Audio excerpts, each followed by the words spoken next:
Hello learners, welcome back to Orsis classroom. আমি পঢ়ি আছিলোঁ chapter 1 chemical reactions and equations. Last classত আমি balancing of equations লৈকে পঢ়িছিলোঁ হয়নে আৰু এটা হোমৱৰ্কো দিছিলোঁ তোমালোকক. So last classত দিয়া photosynthesisৰ equationটো balance কৰিবলৈ দিছিলোঁ তোমালোকক. So আজিৰ ক্লাছত মই তোমালোকক দেখুৱাই দিম কেনেকৈ কৰে. এফালে চাবলৈ গ'লে ৰিয়েক্টেণ্টত কাৰ্বন কেইটা আছে only one, but প্ৰডাক্টত 6টা আছে, গ্লুকোজৰ ফৰ্মুলাত 6 থাকে কাৰ্বন. সো ইয়াত আমি 6 এটা বহাই দিম. দেন অক্সিজেন কেইটা আছে, মিনৱাইল অক্সিজেন ইয়াত 12 আছে.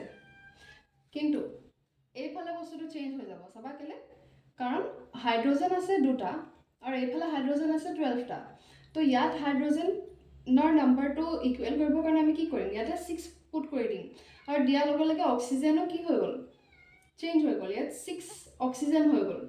তো 12 প্লাছ 6 ইকুৱেল টু কিমান হৈ গ'ল, 18 অক্সিজেন হৈ গ'ল.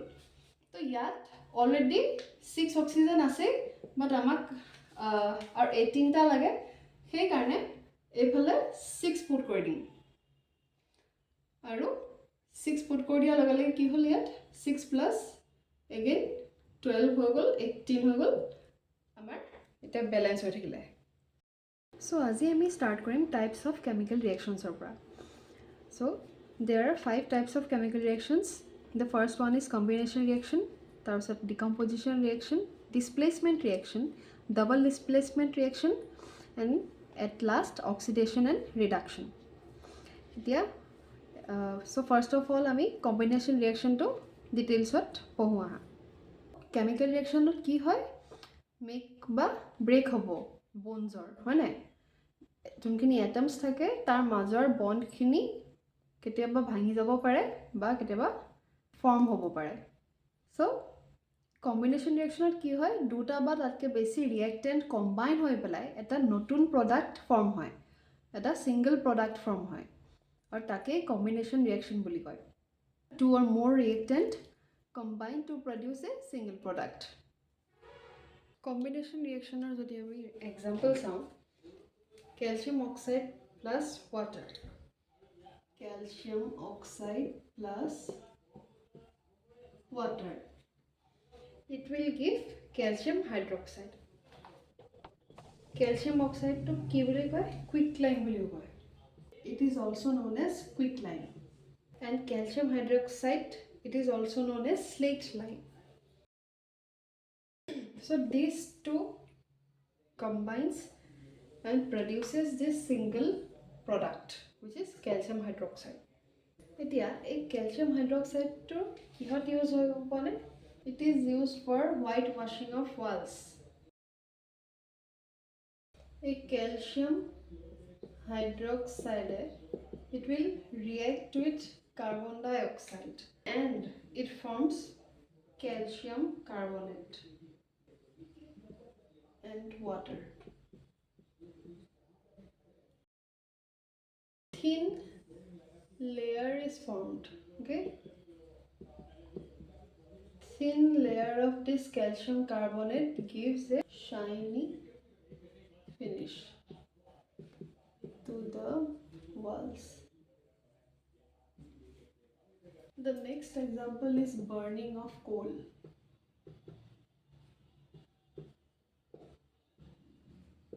So coal mane ki carbon and burn কেনেকৈ হ'ব, অক্সিজেনৰ লগত ৰিয়েক্ট কৰি গেছ. so coal burn হৈ পেলাই it forms CO2 মানে carbon dioxide gas. water formation ও combination reactioner থ্ৰু দিয়ে হয়. hydrogen gas and oxygen gas মিলি পেলাই water form হয়. So before proceeding to decomposition reaction, আমি exothermic reaction কি হয় সেইটো চাই লওঁ. যোনখিনি ৰিয়েকশ্যনত হিট ৰিলিজ হ'ব along with the products, সেইখিনিক exothermic reaction বুলি কোৱা হয়. So for example, burning of natural gas, Let's say we take methane. When we burn it, it will give carbon dioxide and water, and also it will release heat, and that's why it is an exothermic reaction. Another example is respiration. So respiration is an exothermic process. Okay, exothermic reaction. Our body কি হয়, carbohydrates break down হয়ে পেলাই glucose হয়, and this glucose will combine with oxygen and it produces what? Carbon dioxide and water plus energy in the form of heat. If you write the formula, C6H12O6, repeat করে দিলো বলে, the composition of vegetables leaves into compost is an exothermic reaction. So having said decomposition, let's jump to our next type of reaction, that is decomposition reaction. ইয়াত কি হয়, এটা single reactant break হয়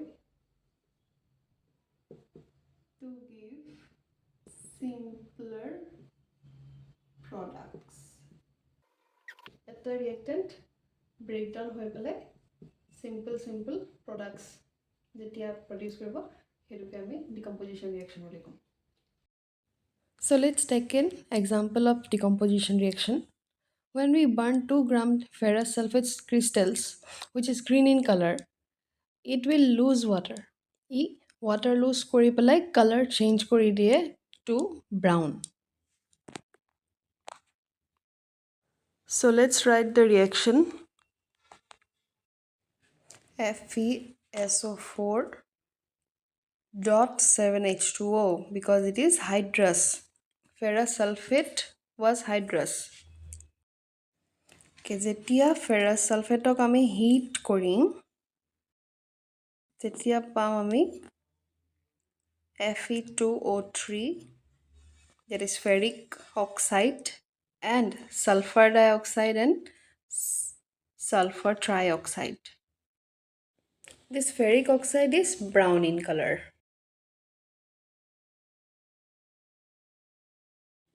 আৰু এইটো ব্ৰাউন কিহৰ কাৰণে হ'ল?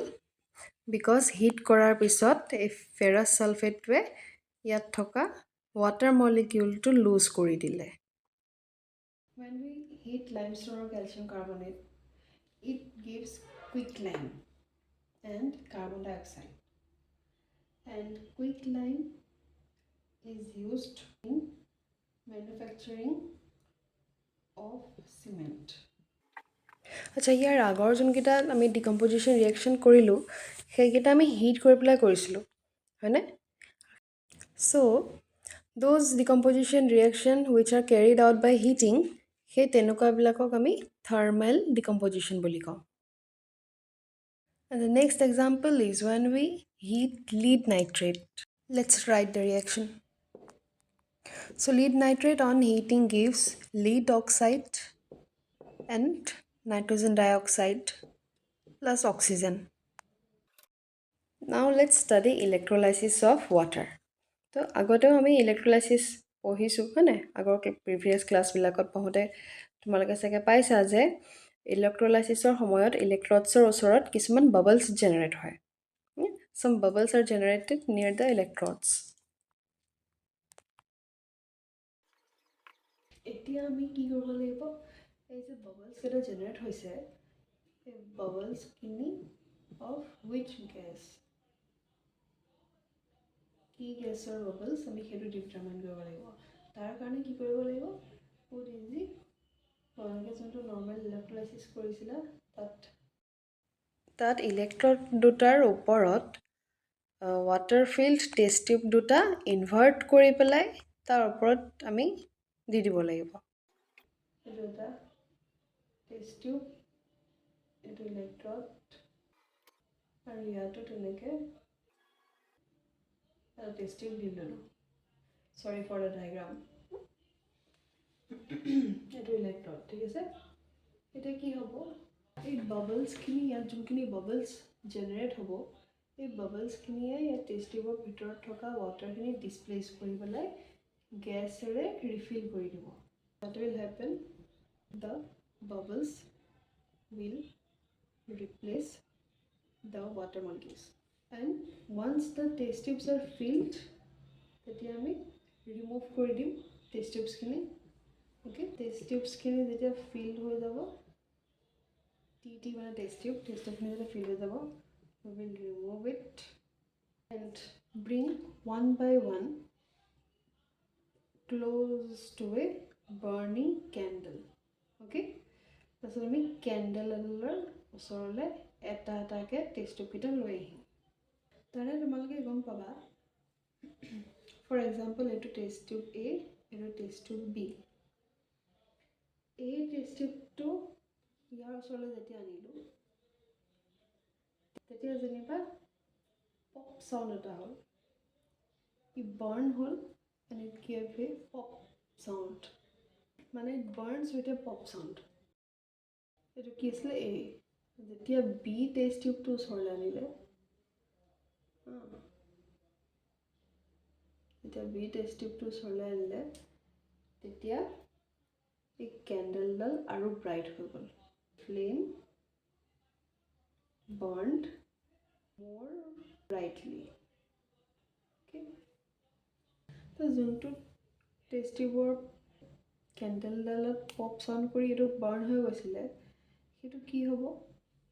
অবভিয়াছলি এইটো হ'ব hydrogen gas, because hydrogen gas is flammable. Hydrogen গেছটো ফ্লেমেবল হয়। Let me just clear this board.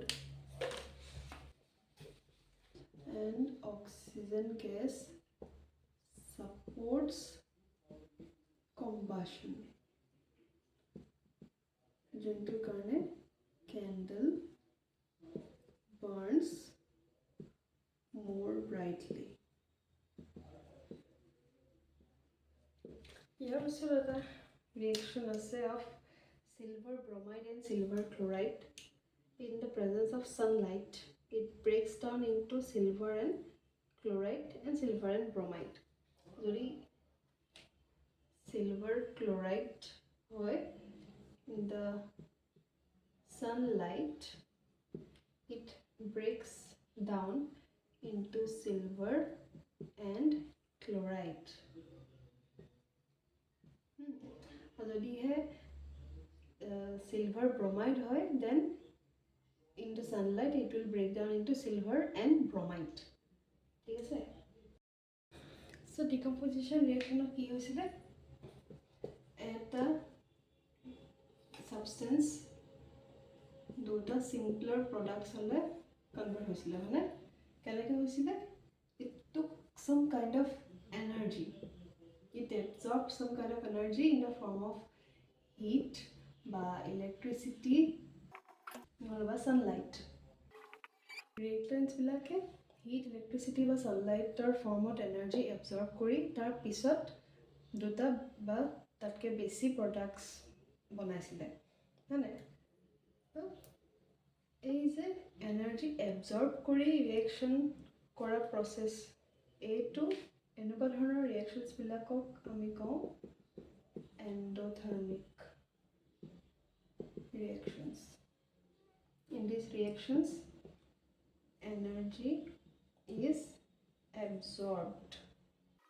Exothermic reactionত কি হৈছিলে, exothermic reactionত energy release হৈছিলে। For example, in respiration, glucose আৰু অক্সিজেনেৰে react কৰি water, carbon dioxide and energy release কৰিছিলে। But here in this decomposition reactions, প্ৰত্যেকটো ক্ষেত্ৰতে আমি দেখিলোঁ যে হিট বা ছানলাইট এবজৰ্ব কৰি পেলাই তাৰপিছত সি ৰিয়েকশ্যনটো কৰিব পাৰিছে। The energy is needed to perform the reaction. So the third one is displacement reaction. Displacement reactionত এটা এলিমেণ্টে বেলেগ এটা এলিমেণ্টক তাৰ কম্পাউণ্ডটোৰ পৰা ডিছপ্লেচ কৰি দিয়ে। So let us understand with some examples. For example, if we immerse an iron nail in a copper sulfate solution, equation banabole hole enake banabo lagibo, iron plus copper sulfate in its aqueous form, it will give iron sulfate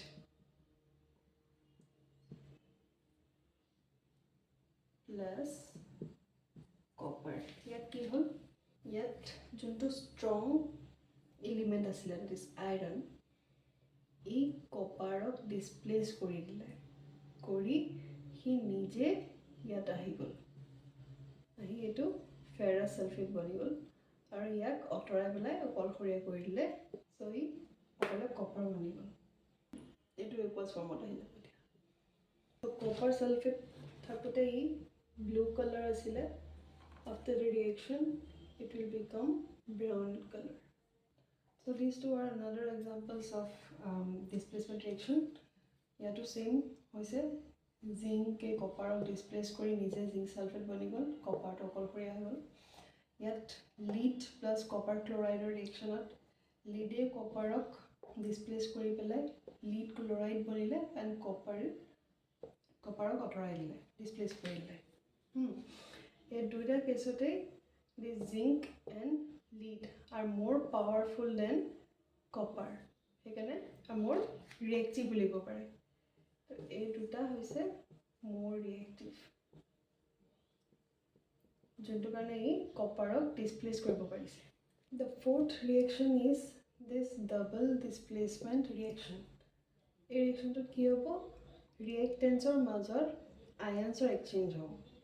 যেনেকৈ আগতে displacement অকল এটা ৰিয়েক্টেণ্টত হৈছিলে, এটা ৰিয়েক্টেণ্টৰ পৰা সিটো হেৰিলৈ গুচি যায়, ইয়াত দুইটাৰে এক্সচেঞ্জ হ'ব। যেনেকৈ sodium sulphate plus barium chloride, it gives barium sulphate plus sodium chloride. মানে কি হ'ল, এই ছালফেটটো গ'ল বেৰিয়ামৰ ওচৰলৈ আৰু এই ক্লৰাইডটো আহিলে ছ'ডিয়ামৰ ওচৰলৈ। বেৰিয়ামৰ লগত ছালফেট লগ লাগিলে বেৰিয়াম ছালফেট হৈ গ'ল, আৰু ছ'ডিয়ামৰ লগত ক্লৰাইড লগ লাগি ছ'ডিয়াম ক্লৰাইড হৈ গ'ল। তো বেৰিয়াম ছালফেটটো আমি ৰিয়েকশ্যনটো কৰোঁতে হোৱাইট প্ৰেচিপিটেট হিচাপে দেখি পাম। চ' প্ৰেচিপিটেট মানে কি হ'ব, প্ৰেচিপিটেট মানে ইনচলিবল ছাবষ্টেঞ্চ যোনখিনি থাকে এটা চলিউশ্যনত, কিবা চলিউশ্যন এটা আমি কৰি পেলাই যদি হোৱাইট বা কিবা গেদ নিচিনা দেখি পাওঁ, এনেকৈ যে পৰি থাকে, সেইটো ইনচলিবল পাৰ্ট হয়, সেইটোকে পিপিটি বুলি কোৱা হয় বা প্ৰেচিপিটেট বুলি কোৱা হয়। আৰু যোনবিলাক ৰিয়েকশ্যনত প্ৰেচিপিটেট ওলাব, প্ৰেচিপিটেট প্ৰডিউচ হ'ব, ফৰ্ম হ'ব, সেইবিলাককে আমি প্ৰেচিপিটেশ্যন ৰিয়েকশ্যন বুলি ক'ব পাৰিম। যিহেতু এই ৰিয়েকশ্যনটোত এটা প্ৰেচিপিটেট ফৰ্ম হৈছে, সেইকাৰণে এইটোকো আমি প্ৰেচিপিটেশ্যন ৰিয়েকশ্যন বুলি ক'ব পাৰোঁ। ঠিক আছে। So the last type of reaction is the oxidation and reduction reaction. Oxidation meaning to hoise gain of oxygen or loss of hydrogen, and reduction meaning to hoise loss of oxygen and gain of hydrogen. যেতিয়া এটা ৰিয়েকশ্যনত oxidation আৰু reduction একেলগে হয়, সেই তেনেকুৱা ৰিয়েকশ্যনবিলাকক কয় redox reaction. For example, copper oxide. Here copper oxide is reduced to copper. Reduction hole. Hydrogen or oxidation hole. As I said, oxidation means gain of oxygen. So hydrogen logot oxygen add hole. Aru reduction means ki asile loss of oxygen. So copper oxide logot copper oxide pora oxygen to naikya hoy copper hoy gol. Copper oxide became copper. Redox reaction or examples. Here ki hoise this zinc oxide is reduced to zinc, it reduction hole, and oxidized to form carbon monoxide. So কি হ'ল oxidation হ'ল. Then this manganese oxide is reduced to form manganese chloride. Here reduction took place and hydrochloric acid became chloride. Okay, here oxidation. Oxidational definition also loss of hydrogen. Oxidation is also loss of hydrogen. Here yet loss of oxidation. Oxidation reaction বহুত effects আছে আৰু আমাৰ বুকত তাৰে দুটা ইফেক্টছৰ কথা পঢ়িবলৈ পাম তাৰে এটা আছে corrosion and rancidity. So corrosionত আমি rusting of iron পঢ়িবলৈ পাম আৰু এই corrosionটো কেনেকৈ হয় যেতিয়া মইশ্চাৰ বা এচিডে সাবষ্টেন্স এটাক যেতিয়া এটেক কৰে স্পেচিয়েলি মেটেলছক যেতিয়া এটেক কৰিব তেতিয়া হি ডেমেজ হৈ যায় or we can say it corrodes. And rancidity তেতিয়া হয় যেতিয়া যোনখিনি ফুডত অইল থাকে সেইখিনিত যদি কেনেবাকৈ অক্সিডেশ্যন হয় তেতিয়া তাক rancidity বুলি কয়. And to prevent it, nitrogen gas is filled in the packaged foods. চিপছৰ পেকেটছত যে হাৱা ভৰি থোৱা থাকে it's because nitrogen gas ভৰাই থোৱা থাকে to prevent oxidation or we can say rancidity. So chapter 1 ends here. If you understood something from my video, then please subscribe. Press the bell icon so that you get notified every time I post. Sorry for the late upload. My health was not good, but I will be soon coming with a new video. Bye. Take care and keep studying.